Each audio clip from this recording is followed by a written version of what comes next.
പ്രിയമുള്ള മുത്തുമുഅ്മിനീങ്ങളെ, പരിശുദ്ധമായ റജബ് മാസത്തിലെ വളരെ പ്രധാനപ്പെട്ട ദിനരാത്രങ്ങളിലൂടെയാണ് നമ്മൾ സഞ്ചരിച്ചു കൊണ്ടിരിക്കുന്നത്.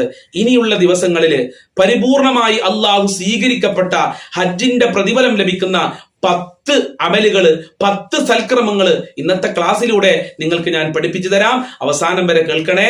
അള്ളാഹു മനസ്സിലാക്കാനുള്ള തൗഫീഖ് പ്രദാനം ചെയ്യട്ടെ. അസ്സലാമു അലൈക്കും വറഹ്മത്തുള്ളാഹി വബറകാതുഹു. അൽഹംദുലില്ലാഹി റബ്ബിൽ ആലമീൻ വൽ ആഖിബത്തു ലിൽ മുത്തഖീൻ. അസ്സലാത്തു വസ്സലാമു അലൈക യാ റസൂലല്ലാഹ്. അസ്സലാത്തു വസ്സലാമു അലൈക യാ ഹബീബല്ലാഹ്. ദാറുൽ മുബീൻ മജ്ലിസ് കാണുന്ന പ്രിയമുള്ള മുത്തുമുഅ്മിനീങ്ങളെ, നിങ്ങളെ എല്ലാവരെയും നമ്മളെ ക്ലാസ്സിലേക്ക് ഹൃദ്യമായി സ്വാഗതം ചെയ്യാണ്. അല്ലാഹു സുബ്ഹാനഹു വ തആല നമ്മളെ മുറാദുകൾ ഹാസിലാക്കി തരട്ടെ, നമ്മളെ പ്രയാസങ്ങൾ അകറ്റി തരട്ടെ. ദുആ കൊണ്ട് വസിയത്ത് ചെയ്തവരുടെ കഷ്ടപ്പാടുകളും ദുരിതങ്ങളും അല്ലാഹു അകറ്റി കൊടുക്കട്ടെ. സമാധാനമുള്ള ജീവിതം നൽകട്ടെ. എവിടെ എല്ലാവർക്കും സന്തോഷല്ലേ? എല്ലാവർക്കും റാഹത്തല്ലേ? അങ്ങനെയാണെങ്കിൽ എല്ലാവരും അൽഹംദുലില്ലാ എന്ന് കമന്റിലൊന്ന് എഴുതി വിട്ടാണ്. നിങ്ങൾക്ക് സന്തോഷാണോ, നിങ്ങൾക്ക് സമാധാനാണെന്നോ ഉസ്താദിന് മനസ്സിലാക്കാൻ കഴിയുമല്ലോ. അതുപോലെ തന്നെ നമ്മളെ ക്ലാസ്സിൽ ഒന്ന് ലൈക്ക് കൊടുത്താണ്. ലൈക്ക് കൊടുത്താൽ നമുക്ക് മനസ്സിലാക്കാൻ നിങ്ങൾക്ക് സന്തോഷാണെന്നുള്ളത്. അള്ളാഹു തൗഫീഖ് പ്രദാനം ചെയ്യട്ടെ. എന്റെ പ്രിയമുള്ള മുത്തുമുഅ്മിനീങ്ങളെ, ഇന്നത്തെ ക്ലാസ്സിലൂടെ നമ്മൾ പഠിക്കുന്നത് വളരെ പ്രധാനപ്പെട്ട ചില സൽക്കർമ്മങ്ങളാണ്. അഥവാ ഹജ്ജ് ചെയ്ത പ്രതിഫലം ലഭിക്കുന്ന 10 സൽക്കർമ്മങ്ങളെ കുറിച്ചാണ്. അള്ളാഹു സ്വീകരിക്കപ്പെട്ട ഹജ്ജിന്റെ പ്രതിഫലം ലഭിക്കുന്ന 10 സൽക്രമങ്ങളാണ് നമ്മൾ പഠിക്കാൻ പോകുന്നത്. 1 മുതൽ 10 വരെയുള്ള സൽക്കർമ്മങ്ങളും നിർബന്ധമായി നിങ്ങൾ മനസ്സിലാക്കി വെക്കുക. അതുകൊണ്ട് ക്ലാസിന്റെ അവസാനം വരെ ക്ഷമയോടെ കാത്തിരിക്കുക. അള്ളാഹു അനുഗ്രഹിക്കട്ടെ.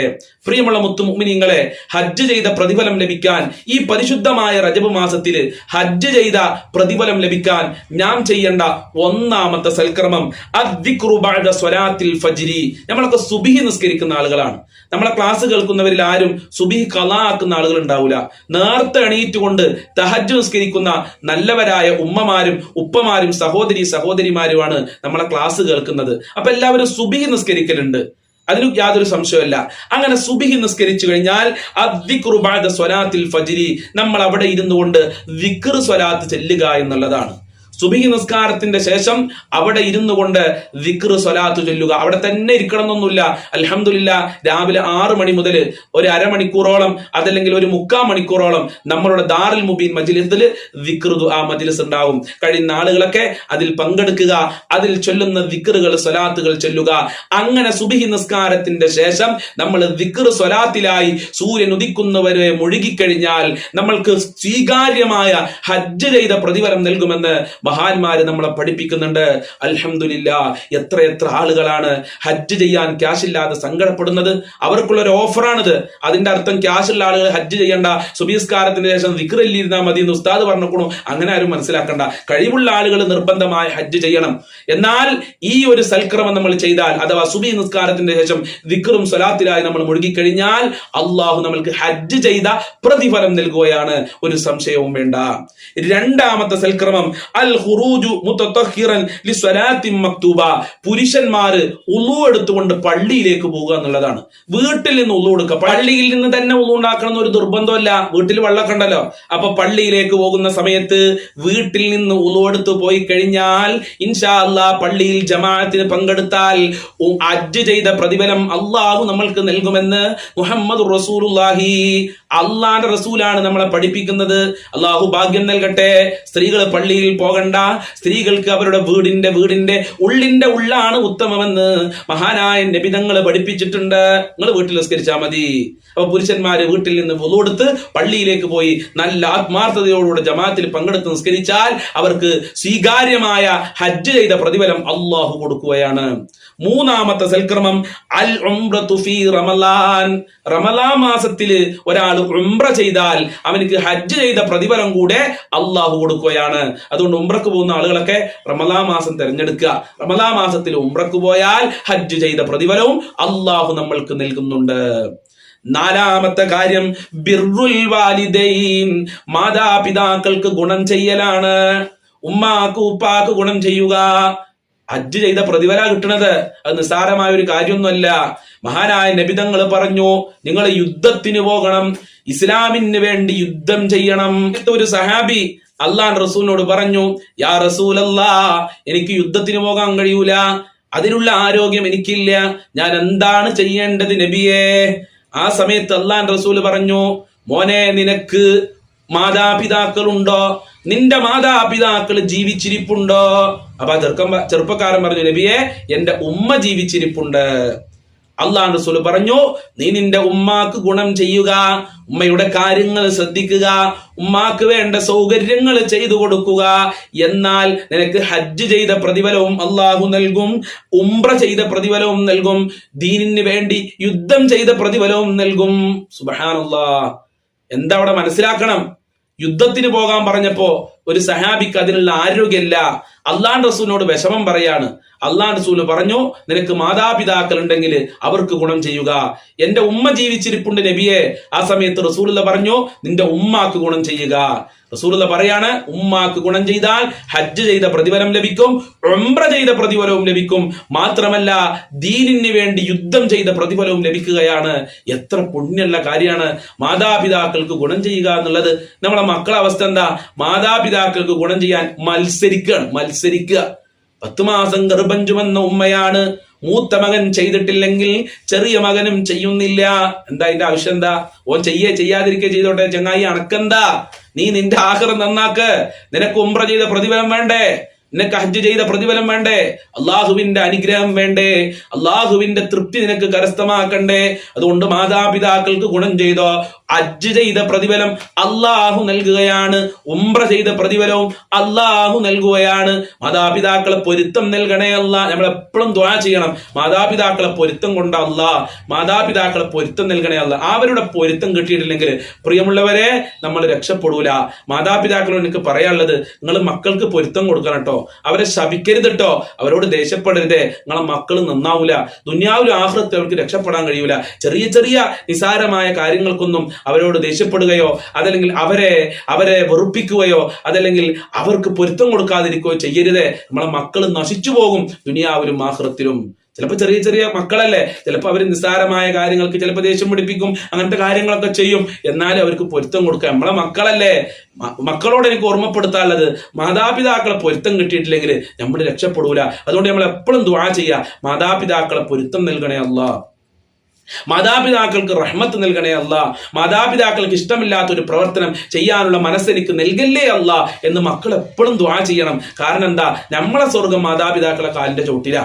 നമ്മളെ സ്വർഗത്തിന്റെ കവാടം ഉപ്പയാണ്, നമ്മളെ സ്വർഗം ഉമ്മയുടെ കാലിന്റെ ചുവട്ടിലാണെന്ന് മുത്തുനബി നമ്മളെ പഠിപ്പിച്ചിട്ടുണ്ട്. അവരെ സ്നേഹിക്കാനുള്ള മനസ്സ് ഞങ്ങൾക്ക് നൽകണേ അല്ലാ, അവരെ പൊരുത്തം നൽകണേ അല്ലാ, അവരെ തൃപ്തി നൽകണേ അല്ലാ. അപ്പൊ ഹജ്ജ് ചെയ്ത പ്രതിഫലം ലഭിക്കാൻ 4ാമത് നമ്മൾ ചെയ്യേണ്ടത് മാതാപിതാക്കൾക്ക് ഗുണം ചെയ്യലാണ്. 5ാമത് ചെയ്യേണ്ടത് മജാലിസുൽ ഇൽമി, ഇൽമിന്റെ മജ്ലിസിൽ പങ്കെടുക്കലാണ്. നിങ്ങളിപ്പോ കേട്ടുകൊണ്ടിരിക്കുന്നത് ഇൽമിന്റെ മജ്ലിസാണ്, അള്ളാഹുവിന്റെ അറിവാണ്, അള്ളാഹുവിന്റെ നൂറാനിയത്താണ്. അൽ ഇൽമു നൂറുല്ലാ, വിജ്ഞാനം അള്ളാഹുവിന്റെ പ്രകാശമാണ്.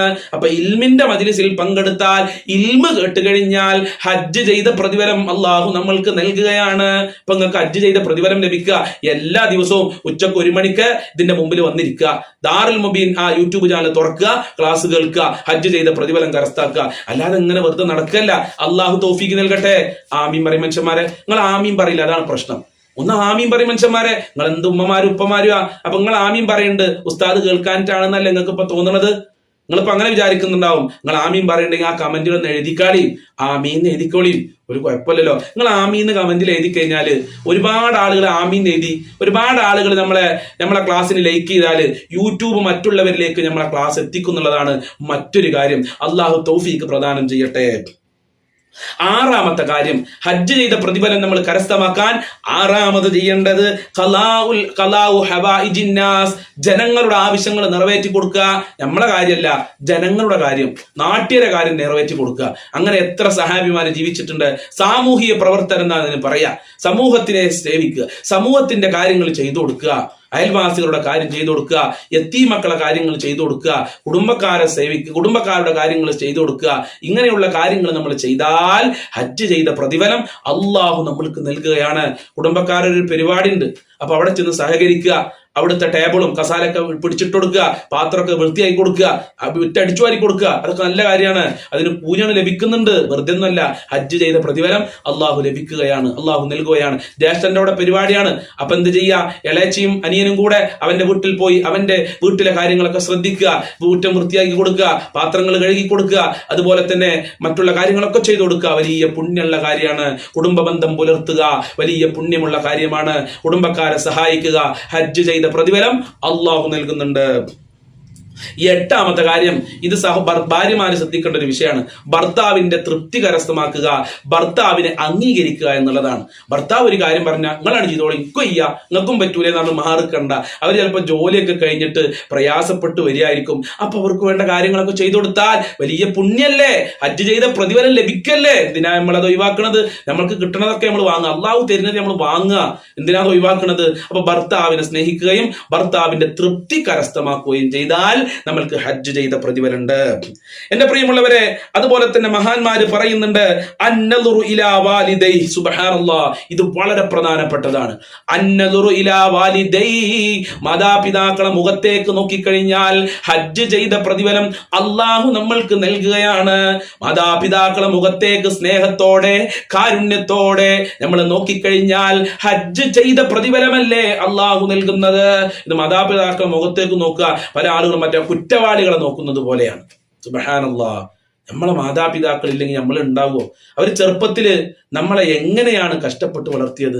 അവർ ഉറങ്ങിയിട്ടുണ്ട്. നമുക്കൊരു ചെറിയ കുട്ടി ഉണ്ടായാല് നമ്മളെ അവസ്ഥ എന്തായിരിക്കും? രാത്രി ഉറക്കൊഴിക്കണം, എന്തെല്ലാം കാര്യങ്ങൾ നമ്മൾ ശ്രദ്ധിക്കണം. അതുപോലെ തന്നെ അല്ലേ നമ്മളെ മാതാപിതാക്കളും നമ്മളെ നോക്കിയിട്ടുണ്ടാവുക. പിന്നെ അവർ വയസ്സായി കഴിഞ്ഞാൽ അവർ പലതും പറയും. അത് ചിലപ്പോ നമുക്ക് ഇഷ്ടപ്പെടാത്തതൊക്കെ പറയും. മാപ്പ് കൊടുക്കുക, മാതാപിതാക്കൾക്ക് മാപ്പ് കൊടുക്കണം. അത് റസൂലുള്ള പഠിപ്പിച്ചതാണ്. അപ്പൊ മാതാപിതാക്കളെ മുഖത്തേക്ക് പ്രിയമുള്ളവരെ കാരുണ്യത്തോടുകൂടെ സ്നേഹത്തോടെ നമ്മൾ നോക്കിക്കഴിഞ്ഞാൽ കതബല്ലാഹു ലഹു ബികുല്ലി നളറത്തിൻ ഹജ്ജത്തൻ മബ്റൂറ, ഓരോ നോട്ടത്തിനും സ്വീകാര്യമായ ഹജ്ജ് ചെയ്ത പ്രതിഫലം അള്ളാഹു നൽകും. ഓരോ നോട്ടത്തിനും. അപ്പൊ ഒരു വട്ടം നോക്കിയാൽ ഒരു ഹജ്ജ് ചെയ്ത പ്രതിഫലം, 2 പ്രാവശ്യം നോക്കിയാൽ 2 ഹജ്ജ് ചെയ്ത പ്രതിഫലം, 3 പ്രാവശ്യം നോക്കിയാൽ 3 ഹജ്ജ് ചെയ്ത പ്രതിഫലം, 1000 പ്രാവശ്യം നോക്കിയാൽ 1000 ഹജ്ജ് ചെയ്ത പ്രതിഫലം, 100 പ്രാവശ്യം നോക്കിയാൽ 100 ഹജ്ജ് ചെയ്ത പ്രതിഫലം. അതിനെങ്ങനെ പല ആളുകളും പുതിയ വീടുണ്ടാക്കിയിട്ട് ഉമ്മാനിപ്പാനെ അവിടുന്ന് പറഞ്ഞേക്കാണ്, വൃദ്ധസദനത്തിലേക്ക് കൊണ്ടുപോയാക്കാണ്. ഉമ്മീപ്പിൻ തറവാട്ടിൽ നിന്ന് വന്ന മുഖം കനപ്പിച്ചിരിക്കുകയാണ്. അള്ളാഹ്, എന്തോ വന്ന പോലെ, സിംഹം വന്ന പോലെയാണ് ചില ആളുകൾ. മെയിൻറ്റെയിൻ തന്നെ ചെയ്യൂല, അവർക്ക് വേണ്ട ഒന്നും ചെയ്തു കൊടുക്കൂല, എന്നാലേ അവള് വേഗം അവിടുന്ന് പോകുള്ളൂ. അതിന് വേണ്ടിയിട്ട് ചെയ്യുന്ന ആളുകളൊക്കെ ഉണ്ട്. അങ്ങനെയൊന്നും ചെയ്യരുത് പ്രിയമുള്ളവരെ. നമ്മൾ ആഖിറാണ് നഷ്ടപ്പെട്ടു പോകുന്നത്, ഹജ്ജ് ചെയ്ത പ്രതിഫലമാണ് നഷ്ടപ്പെട്ടു പോകുന്നത്. പരലോകത്ത് നമ്മൾ കൈകടിക്കേണ്ടി വരും, പരലോകത്ത് നമ്മൾ നരകത്തിലേക്ക് പോകും. അള്ളാഹു കാക്കട്ടെ, അള്ളാഹു മനസ്സിലാക്കാനുള്ള തൗഫീഖ് നൽകട്ടെ.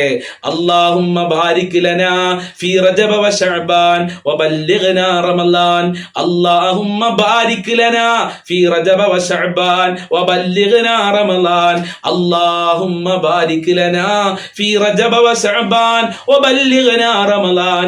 اللهم بارك لنا في رجب وشعبان وبلغنا رمضان. السلام عليكم ورحمة الله وبركاته. ഒരു കാര്യം ഓർമ്മപ്പെടുത്തുകയാണ്, എല്ലാ ദിവസവും രാവിലെ 6 മണിക്ക് നമ്മളെ ചാനലിൽ വിശാലമായ ദിക്ർ ദുആ മജ്ലിസ് ഉണ്ടാവും. ഒരുപാട് ആളുകൾക്ക് അതുകൊണ്ട് സന്തോഷവും സമാധാനവും ലഭിക്കുന്നുണ്ട്. ഒരുപാട് ആളുകൾ സന്തോഷത്തിന്റെ വാർത്തകൾ വിളിച്ചു പറയുന്നുണ്ട്. ഉസ്താദെ, മജ്ലിസിൽ പങ്കെടുത്തുകൊണ്ട് രോഗം മാറിയിട്ടുണ്ട്, കളഞ്ഞുപോയ സ്വർണം തിരിച്ചു കിട്ടിയിട്ടുണ്ട്, അതുപോലെ തന്നെ ഞങ്ങളെ വിഷമങ്ങൾ മാറി, ജോലി ലഭിച്ചു, ഇങ്ങനെയൊക്കെ ഒരുപാട് ആളുകൾ പറയുന്നുണ്ട്. അതുകൊണ്ട് നിങ്ങളും അതിൽ പങ്കെടുക്കുക, ജീവിതത്തിൽ ഉപയോഗപ്പെടുത്തുക. അള്ളാഹു അനുഗ്രഹിക്കട്ടെ.